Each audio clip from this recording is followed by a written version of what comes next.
La familia Hernández no buscaba empezar de nuevo. Solo buscaban sobrevivir. Después de años de renta, de mudanzas constantes y de vivir con la sensación de que nunca pertenecían a ningún sitio, Roberto Hernández, su esposa Claudia, y sus dos hijos, Lucía, de 12 años, y Mateo, de 7, encontraron una casa demasiado buena para ser real. Estaba en las afueras del pueblo, alejada del ruido, rodeada de árboles viejos que parecían inclinarse hacia ella como si la protegieran o la vigilaran. La inmobiliaria no dio muchos detalles. Solo dijo: los anteriores dueños se fueron de un día para otro. Roberto no preguntó por qué. La casa era grande, antigua, con paredes gruesas, un sótano húmedo y un ático al que nadie había subido en años. Tenía ese olor a madera vieja y polvo que solo tienen las casas donde han pasado demasiadas vidas. Desde el primer día, Lucía dijo algo que nadie tomó en serio: no estamos solos. Claudia sonrió con nerviosismo. Es normal sentir eso en una casa nueva. Pero Lucía no hablaba de sensaciones. Hablaba de presencias. La primera noche fue silenciosa, demasiado. Ni grillos. Ni viento. Ni perros a lo lejos. Solo el tic-tac de un reloj viejo que encontraron en la sala, aunque nadie lo había colgado. A las 3:17 de la mañana, Mateo se levantó llorando. Mamá, hay alguien parado en mi cuarto. Claudia fue con él. No vio a nadie. Pero el niño temblaba, señalando el rincón oscuro junto al closet. No me mira, solo respira. Roberto encendió la luz. El rincón estaba vacío. Pero el aire ahí era más frío. Las primeras semanas. Las cosas pequeñas comenzaron a pasar. Puertas que quedaban abiertas. Objetos que cambiaban de lugar. Golpes suaves dentro de las paredes, como si alguien caminara entre ellas. Roberto pensó en tuberías viejas. Hasta que una noche escuchó pasos sobre el techo, justo encima de su cama. Debe ser una rama, dijo. Pero afuera no había árboles lo suficientemente cerca. El sótano siempre estuvo cerrado. La llave apareció un día sobre la mesa del comedor. Nadie sabía quién la dejó ahí. Roberto bajó solo. El sótano olía a humedad y a algo más. Algo metálico. Viejo. Como sangre seca. En una pared había símbolos grabados, casi borrados, como si alguien hubiera intentado rasparlos. No eran palabras. Eran marcas. Cuando Roberto subió, tenía las manos temblando. Esa noche soñó con un hombre sin rostro, parado en la esquina del cuarto, sonriendo sin boca. Lucía comenzó a hablar en su habitación, en voz baja. Claudia la escuchó una madrugada. No me gusta cuando haces eso. No quiero que los toques. Vete. Cuando abrió la puerta, Lucía estaba sentada en la cama, despierta. ¿Con quién hablas?, preguntó Claudia. Lucía respondió sin emoción. Con el que vive aquí. Una tarde, mientras cenaban, Mateo preguntó: ¿por qué el señor dice que esta es su casa? El silencio cayó como un golpe. ¿Qué señor?, preguntó Roberto. Mateo bajó la voz. El que no le gusta cuando rezamos. Esa misma noche, el reloj de la sala se detuvo. A las 3:17 de la mañana. Y desde el sótano se escuchó una risa. Lenta. Profunda. No humana. Después de aquella noche, nadie volvió a dormir igual. No fue una decisión consciente. Fue el cuerpo el que entendió primero que descansar ahí era peligroso. Roberto comenzó a despertarse siempre a la misma hora, 3:17 de la mañana. No por ruido. No por sueños. Simplemente abría los ojos, como si alguien lo llamara sin hablar. Y siempre, absolutamente siempre, sentía lo mismo. Una mirada fija desde algún punto oscuro de la habitación. Claudia fue la primera en notarlo. Roberto, que siempre había sido un hombre paciente, empezó a perder el control por cosas pequeñas. Se quedaba mirando las paredes durante largos minutos. Hablaba solo en el baño. Y una noche, mientras se afeitaba, se quedó inmóvil frente al espejo. «Ya entendí», susurró. Cuando Claudia le preguntó qué había dicho, él respondió: «Nada, fue el eco». Pero no había eco. El ático. Lucía insistía en que ahí estaba el origen de todo. «No quiere que subamos», decía. «Se enoja cuando nos acercamos». Un sábado, mientras Roberto estaba fuera, Claudia decidió subir con los niños. La escalera crujía con cada paso, como si protestara. El ático estaba lleno de muebles cubiertos con sábanas viejas. En el centro, un círculo negro marcado en el piso de madera. Y alrededor, velas derretidas. «Mamá», susurró Mateo, «aquí fue donde lo llamaron». Antes de que Claudia pudiera reaccionar, la puerta se cerró de golpe.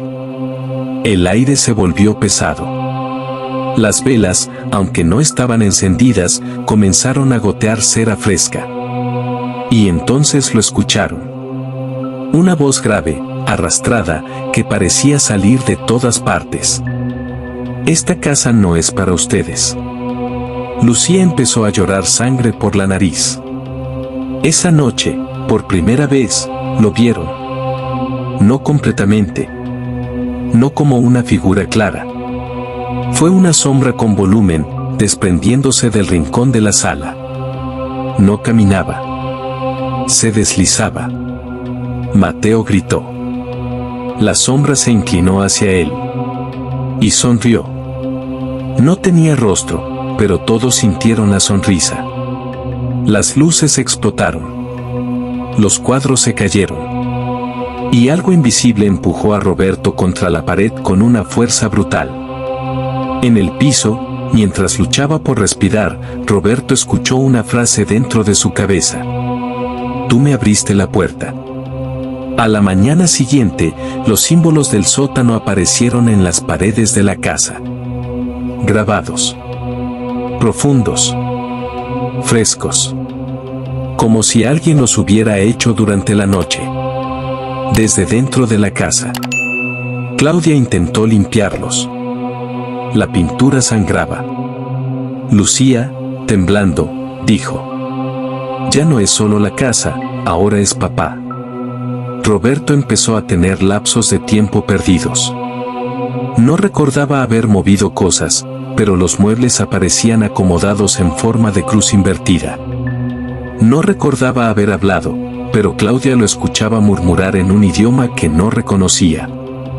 Una madrugada, Claudia despertó con una presión en el pecho. Roberto estaba sentado sobre ella, con los ojos completamente negros.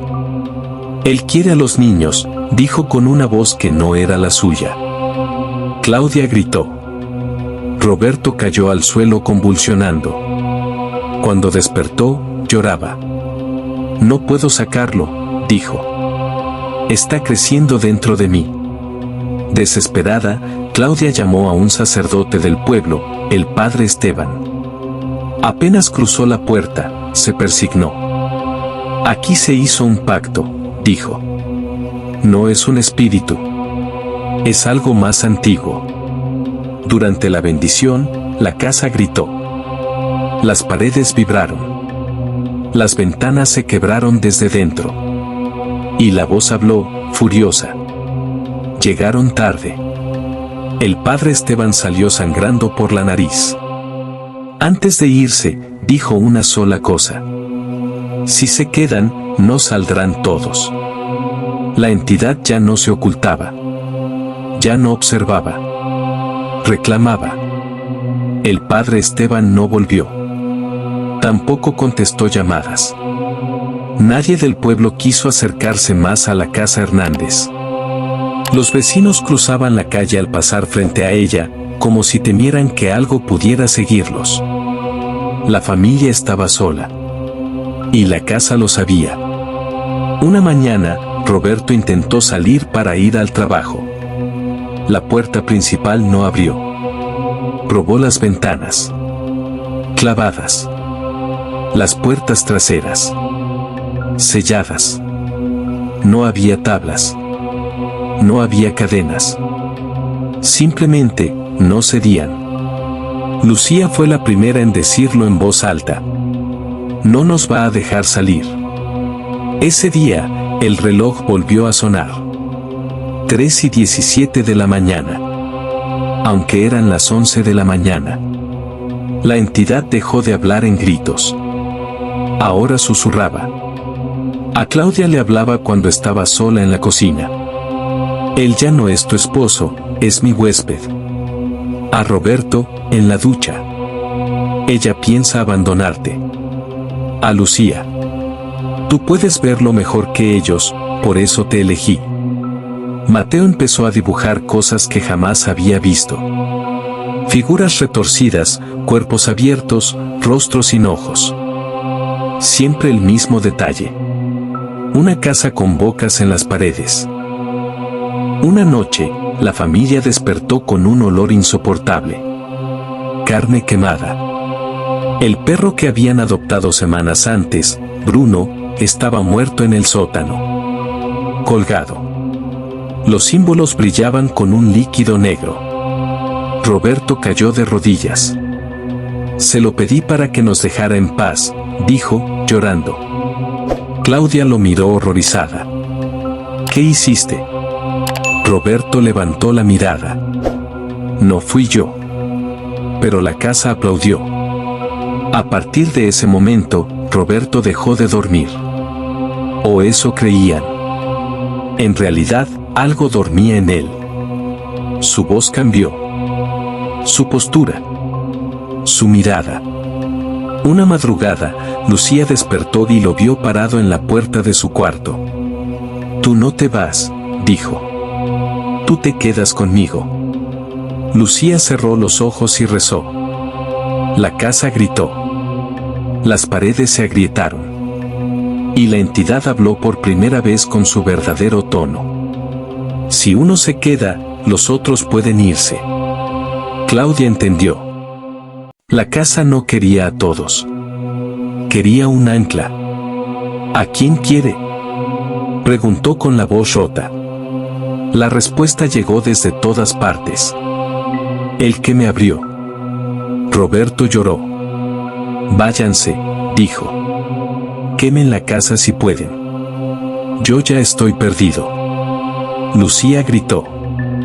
Mateo se aferró a él. Pero la casa empezó a temblar. El suelo se abrió bajo sus pies. La entidad ya había elegido. Cuando intentaron salir con Roberto, la puerta se abrió por primera vez. Pero solo para expulsarlos a ellos. Claudia, Lucía y Mateo cayeron al exterior. La puerta se cerró violentamente. Desde adentro, escucharon a Roberto gritar. No de dolor. De aceptación. Aquí estoy, dijo con una voz que ya no era humana. Haz conmigo lo que quieras. La casa se calmó. Como un animal satisfecho. Antes de huir, Lucía volteó. En la ventana del ático. Vio a su padre. O lo que quedaba de él. Su rostro estaba pegado al vidrio, deformado, sonriendo. Y detrás. Algo enorme. Antiguo. Esperando. La familia logró salir. Pero no completa. La familia no miró atrás mientras corría. El pueblo quedaba a lo lejos, envuelto en una neblina espesa que parecía nacer directamente de la tierra alrededor de la casa. Nadie los detuvo. Nadie los vio. Era como si, al salir de ahí, hubieran dejado de existir para el mundo durante unos minutos, o tal vez para siempre, en alguna versión de la realidad. Claudia manejó durante horas sin rumbo. Lucía no dejó de llorar. Mateo no habló en absoluto. Y en el asiento trasero, nadie ocupaba el lugar de Roberto. Se refugiaron en un motel de carretera. Las luces parpadeaban. El olor a humedad era parecido al de la casa. Claudia no pudo dormir. Cada vez que cerraba los ojos, veía la puerta cerrándose, escuchaba el último grito de su esposo, sentía la vibración del suelo bajo sus pies. Lucía se levantó en mitad de la noche. No sirvió, dijo con voz apagada. ¿Qué cosa, mi amor?, preguntó Claudia. Lucía miró la pared. Él todavía nos ve. A la mañana siguiente, Claudia descubrió algo en el espejo del baño. En su cuello, una marca oscura, casi invisible. No era un moretón. Era un símbolo, similar a los del sótano. Lucía y Mateo tenían el mismo. No nos dejó ir del todo, susurró Lucía. Solo nos soltó la mano. Meses después, Claudia intentó denunciar lo ocurrido. La dirección no existía. El terreno donde había estado la casa estaba vacío, cubierto de maleza, como si nada hubiera sido construido ahí jamás. Pero los vecinos más antiguos del pueblo dijeron algo inquietante. Esa casa aparece y desaparece desde hace décadas. Siempre toma a alguien. Y siempre deja ir a los demás para que cuenten la historia. Con el tiempo, Claudia comenzó a soñar con él. No como era antes. Soñaba con Roberto parado en una habitación sin paredes, con los ojos hundidos, sosteniendo algo invisible con las manos. Estoy sosteniéndola, decía. Si la suelto, viene por ustedes. Lucía también soñaba con él. Pero en sus sueños, Roberto ya no pedía ayuda. Sonreía. Lucía empezó a dibujar otra vez. Ya no hacía figuras retorcidas. Ahora dibujaba casas. Siempre la misma. Siempre con una ventana iluminada. Cuando sea grande, voy a volver, dijo un día, sin emoción. Claudia la miró aterrada. ¿Volver a dónde? Lucía levantó la vista. A casa. Años después, Claudia despertó una madrugada. 3:17 de la mañana. La habitación estaba helada. Desde la esquina, una voz conocida susurró. Gracias por cuidarlos. Claudia no gritó. Lloró. Porque por un instante sintió paz. Dicen que, en ciertas carreteras, si conduces de noche y ves una casa vieja aparecer entre la niebla, no te detengas. Porque quizá no esté abandonada. Quizás solo esté esperando a que alguien más abra la puerta. Y cuando lo haga, otro podrá irse. Si te ha gustado este video, agradecería mucho te suscribas a este canal. Des like y compartas este video, así me ayudarás a seguir adelante. De antemano, muchas gracias por tu apoyo.